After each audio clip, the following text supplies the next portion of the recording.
तो दोस्तों आज हम लोग देखने वाले हैं इतिहास के 10 इम्पोर्टेंट क्वेश्चन जो कि एग्ज़ाम में कई बार पूछे गए हैं। क्वेश्चन नंबर 1, त्रिपिटक धर्म ग्रंथ है। त्रिपिटक जो धर्म ग्रंथ है वो 3 पिटक दिए थे जो बुद्ध भगवान ने, जिन्हें त्रिपिटक के नाम से जाना जाता है, वो बौद्ध धर्म से संबंधित है। तो ऑप्शन नंबर बी आपका सही हो जाएगा। ठीक है। क्वेश्चन नंबर 2, मिलिंद पहो राजा मिलिंद और किस बौद्ध भिक्षु के मध्य संवाद के रूप में है। तो आपका ऑप्शन नंबर ए हो जाएगा। ठीक है। क्वेश्चन नंबर 3, कौटिल्य के अर्थशास्त्र में किस पहलू पर प्रकाश डाला गया है। कौटिल्य यानी कि आपको बता दें विष्णुगुप्त जिनको कहा जाता है, जिनको चाणक्य कहा था, उन्हीं को कौटिल्य भी कहा जाता है।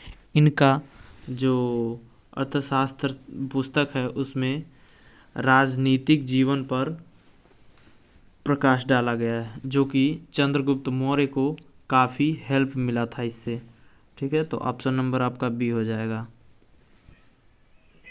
क्वेश्चन नंबर 4, निम्न में से सिकंदर के साथ आने वाला इतिहासकार था। तो सिकंदर आपको बता दें एक यूनानी शासक था। सिकंदर एक यूनानी शासक था जो कि ईरान के साइड से आया था। ठीक है। और वह उसके साथ जो नियार्कस जो उसका सेनापति था। ठीक है। और एनसीरेटिस उसके साथ ही आया था। एरिस्टोबुल्स ये भी उसके साथ ही आया था।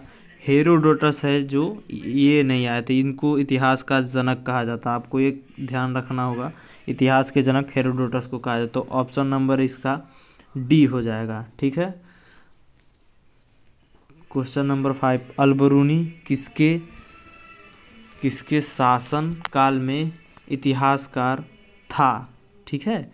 अलबरूनी किसके शासन काल में इतिहासकार था।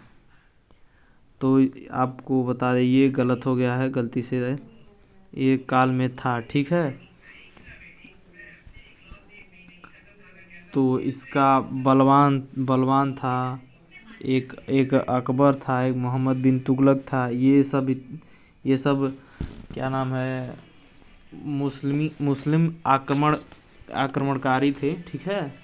और ये भारत पे काफ़ी समय तक राज किए। जो आपका महमूद गजनवी था, ये इसका ऑप्शन सही हो जाएगा। अलबरूनी जो थे ये महमूद गजनवी के शासनकाल में थे। ठीक है। क्वेश्चन नंबर 6, यात्री इब्न बतूता कहाँ से आया था। तो यात्री इब्न बतूता जो है वह मोरक्को से आया था। ठीक है। क्वेश्चन नंबर 7 है, न्यूमिस्मेटिक क्या है।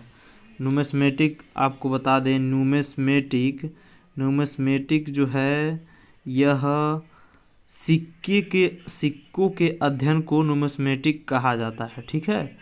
सिक्के के अध्ययन को। तो आपका ऑप्शन नंबर सी हो जाएगा। ठीक है।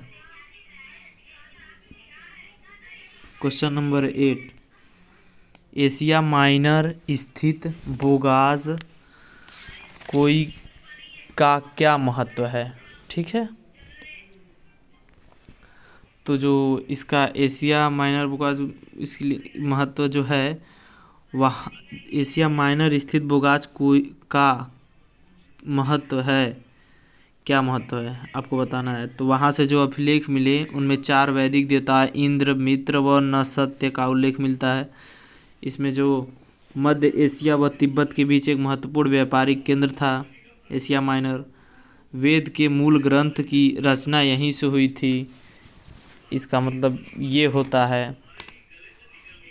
तो मैं आपको बता दूं, ये जो था इनमें से वहाँ से इसका ऑप्शन हो जाएगा। वहाँ से जो अभिलेख मिले उनमें 4 वैदिक देवताओं इंद्र, मित्र, नस्तम और उल्लेख मिलता है। ठीक है। क्वेश्चन नंबर 9, अशोक के शिलालेखों को पढ़ने वाला प्रथम अंग्रेज कौन था।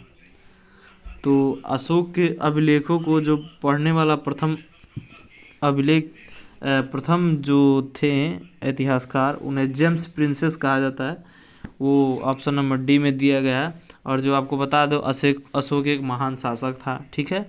वह बिंदुसार का मतलब पुत्र था, ठीक है। बिंदुसार के 2 पुत्र थे, जिसमें अशोक ये था। अशोक आपको बता दें, अशोक श्रीनगर में जो है कि लड़ाई करके वहाँ की बहुत सारे मतलब कह सकते हैं बवाल वगैरह मच गया, तो उसको शांत करने में ये सफल हो गया था। तो इसने बहुत सारे अभिलेख लिखवाए थे। तो इन सभी अभिलेखों को पढ़ने का श्रेय जो आपका जाता है जेम्स प्रिंसेस को जाता है। सबसे पहले इन्होंने पढ़ाई था। अब क्वेश्चन नंबर 10, भारत में सर्वाधिक स्वर्ण मुद्राएं किसने चलाई? भारत में सर्वाधिक स्वर्ण मुद्राएं किसने चलाएं?